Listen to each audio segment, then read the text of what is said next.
Bienvenido un día más a tu serie favorita de anatomía. Hoy vamos a hablar de un gran infravalorado y es que lo tapa el bíceps braquial y te estoy hablando del músculo braquial a secas. No muchísima gente lo conoce porque como no se ve, aunque estéticamente como tenemos un gran volumen sí que se puede apreciar si estamos muy cortados, si no tenemos una gran grasa. Pero de primera no se ve. Por cierto, recuerda que si te gusta esta serie, apóyala con un me gusta, a ver si llegamos a esa barrera de 100 me gusta para continuar con el siguiente episodio. Como te digo, este músculo es bastante más compacto, más pequeño que el bíceps, pero está centrado en una única acción, lo que lo hace muy poderoso en la misma. El bíceps tiene partes fuertes y partes débiles. Su parte débil es que trabaja tanto en el hombro como en el codo. Recuerda que de este ya te hablé en un vídeo anterior del bíceps braquial, que por cierto te moló mucho. Muchas gracias por apoyarlo. Así que si quieres vértelo antes y venirte ahora, lo puedes hacer perfectamente. Está en la misma serie. Pero este músculo en general tiene mucho menos recorrido, ¿no? Como te digo, empieza en el tercio medio del húmero, ¿no? El húmero es el hueso que tenemos aquí, es la zona del brazo, que se contempla como brazo, y va a terminar justamente en el hueso cúbito, en un reborde, que es la tuberosidad cubital, que está reservado justamente para que se inserte el músculo braquial.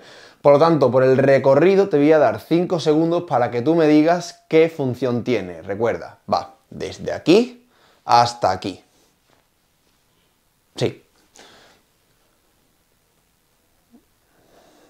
Vale. Creo que no nos ha pasado 5, pero bueno, lo decimos ya. 1, 2 y 3. Flexor del codo. Efectivamente, flexor del codo. No tiene mucho misterio. Este músculo no es como el bíceps, que está, por ejemplo, dentro de la participación del movimiento de supinación, de esas rotaciones que hay aquí en el antebrazo, sino que va de un punto A a un punto B y hace una sola función principal, aparte de obviamente ser estabilizador del codo, que es la flexión del mismo. ¿Vale? ¿Por qué te digo que es bastante importante dentro de esta función? Porque si te das cuenta, al ser tan compacto, no es pequeño, pero sí compacto, empieza en ese tercio medial del húmero, pues le confiere una gran capacidad de movimiento porque es un músculo anchito, no es un músculo fino, ¿sabes? Ahora vamos a ver otro que también es un poco infravalorado, que es el coracobraquial, que sí es más fino y por lo tanto no tiene tanta potencia, pero el braquial sí. Por lo tanto, quiero que saques de este vídeo, lo primero que quiero que saques de este vídeo es que cuando vayas a entrenar ese curl de bíceps, acuérdate del braquial, ¿vale? Tenemos más músculos allá de ese bíceps dentro de ese movimiento. De hecho, te voy a enseñar otro que participa, y así ya reunimos a los flexores del codo, que participa en esta flexión del codo, que es el braquio radial.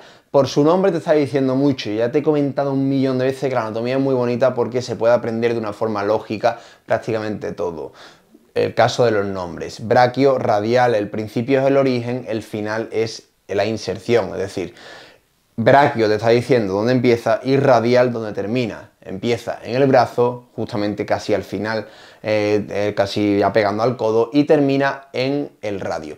Al principio, de hecho, aquí, justamente aquí. Es un músculo bastante característico porque lo que tiene al lado son todo músculos que hacen una función directamente sobre la muñeca, ¿vale? Lo que nos mueve la muñeca nace de esta, ¿vale? De aquí y de aquí, de la zona de la epitróclea y de la zona del epicóndilo, los dos laterales del codo. Y este músculo que nace, que por cierto es esto de aquí, este músculo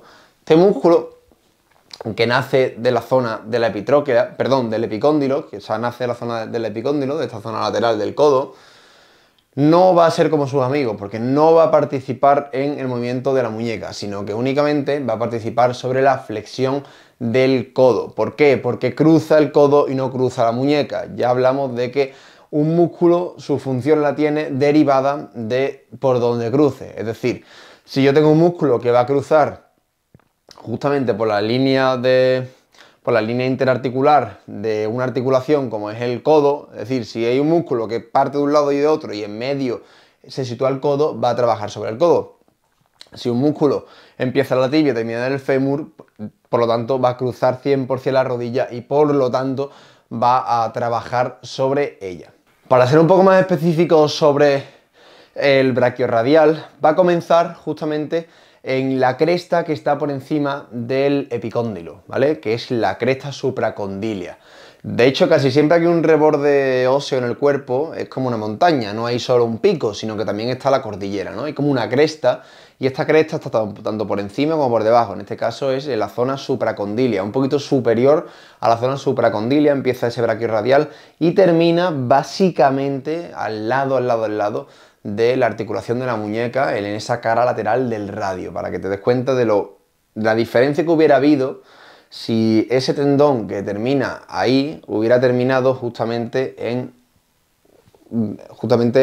cruzado el puente, hubiera cruzado la línea articular de la muñeca y, por ejemplo, se hubiera insertado en el trapecio o en el escafoides, ¿no? Hubiera sido muy diferente en la película, ya que ahí hubiera sido, por ejemplo, un músculo además muy potente dentro de sobre todo el movimiento este de lateralidad, ¿vale? En esta abducción de la muñeca, ¿no? Ese movimiento de desviación radial de la muñeca. Te voy a enseñar un último músculo que no es flexor del codo, pero es bastante interesante y así ya terminamos el pack de músculos que hay en el brazo. Aunque no me quiero olvidar de uno muy pequeñito que a lo mejor incluso le hago un vídeo especial a él, lo que pasa es que no sé cuánto contenido podré sacar del mismo, que es el anconio. Que si me dejas en comentarios de dónde es, a ver si lo sabes, estoy seguro que si estás aquí comiéndote esta chapa, lo sabes. Que es el siguiente músculo y último que vamos a ver es el coracobraquial. De nuevo, quiero que pienses e intentes integrar el nombre, ¿no? Coracobraquial. Este nombre es un poquito más difícil, pero se va a conseguir. A ver, el origen, donde empieza este tendón, bueno, este músculo en este caso, el tendón de este músculo, es en la parte de la palabra coraco. Y donde termina es en la parte de la palabra braquial. Braquial ya te lo conoces, porque hemos visto el músculo braquial, el músculo braquiorradial y ahora el músculo coracobraquial. Braquial significa brazo, ¿no? Entonces sabemos que termina en el brazo, que termina insertándose en el húmero. Y empieza en el coraco. Si no sabes mucho sobre rebordes anatómicos, la palabra coraco viene de coracoides.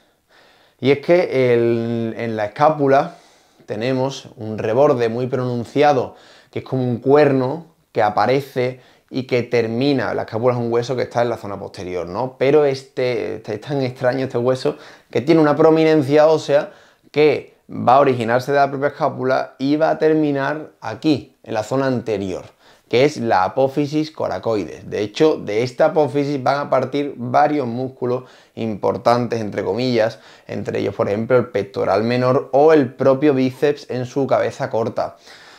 Pues aquí tenemos otro, el coracobraquial. Empieza de la apófisis coracoides y termina justamente ahí en el brazo, en un término medio.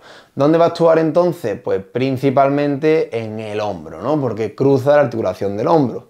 Por lo tanto, es un músculo que tiene mucha participación, aunque como ves, como te he hecho un poquito de spoiler antes, no es un músculo de una gran densidad, no tiene un gran diámetro transversal, por lo tanto tampoco va a tener una gran aplicabilidad, no es un braquial, no es un bíceps, no es un pectoral, pues va a ayudar mucho al movimiento propio casi del pectoral, ¿no? Porque sigue casi el mismo recorrido, un recorrido parecido al pectoral. ¿Cuál es? Pues obviamente esa flexión del hombro y también una cierta aducción, una cierta aproximación, ¿vale? Si alguna vez has hecho en el gimnasio este movimiento, ¿vale? Esa aproximación, pues en ese movimiento va a trabajar mucho pectoral, obviamente, pero también de una forma supletoria, también el coracobraquial. A partir de los 90 grados pierde tanto efecto porque, como te digo, no moviliza, no es su función principal movilizar la escápula, ¿no? Aún así también tiene cierta participación, cierta actividad. Estos son los músculos que te quería enseñar. Por cierto, el braquial, importante más o menos, sí, es importante, aunque la gente no le eche mucha cuenta, a las inervaciones, lo inerva, es decir, el nervio que le da actividad va a ser tanto el nervio radial como el nervio musculocutáneo, que son los dos nervios que el musculocutáneo al bíceps inerva y el radial a el tríceps, a los dos grandes músculos de nuestro brazo. Hasta aquí el vídeo, espero que te haya gustado. Estos son los músculos que realmente me faltaban por enseñarte el brazo. En el siguiente episodio, que tendremos martes que viene y jueves que viene, vamos ya a hablar un poco del codo, o a lo mejor incluso puedo saltarme y hablar de algún músculo si es que me lo dejan en comentarios, o también de la propia articulación del codo, o también del complejo de ligamentos, aunque sí que es verdad que puede ser un vídeo muy plasta, ya que hay muchos, pero a lo mejor podemos idear algo que sea interesante. Nos vemos en el siguiente vídeo, un abrazo y gracias por estar por aquí.